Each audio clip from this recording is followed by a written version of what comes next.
Are you tired of buying those $60 filters for GE? So am I. These stupid things. Okay, so I got a hack. Instead of buying these XWFE filters for $60 plus tax, you just have to take out the chip that's been stuck on the outside of them. So you can see it right there.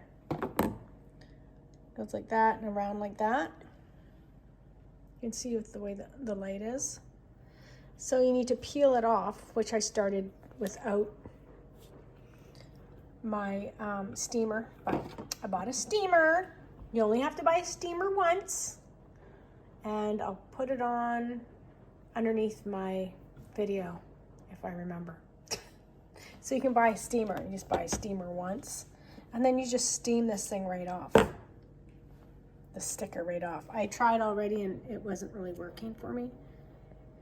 The whole thing was coming up. So just get the steamer involved.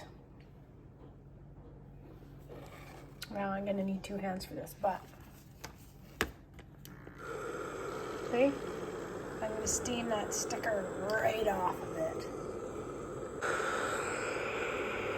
So I'm steaming for about a minute and then I just keep money shot.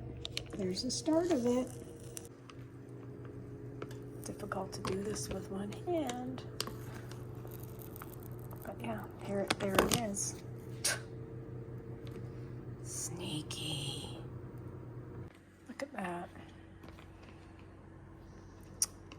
They do this, so we have to keep buying their expensive filters rather than just using their other filters that are like $10.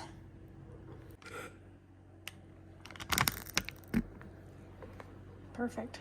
Anyway, so once you get this thing off, you can go buy a normal $10 filter from Amazon. That's the right type. I'll put a link underneath for that as well. And then you just wrap it around and then you plop it in the fridge and see if it works. I'm gonna try this one right now. So I just wrapped it around it. Doesn't stick perfectly, who cares? Wrap it around it. Let's see if that maybe doesn't look pretty because there's a piece sticking out right there. Who cares? Let's see if she works. Yep. There you go. Anyway, I'll put in the link a proper filter for this and the steamer, and then we can always get $10 filters rather than $60 filters. And the place where I bought my filter from, they charge $80 for a filter. Like, ugh. Anyway, spread the word and let's outsmart the Chinese GE company.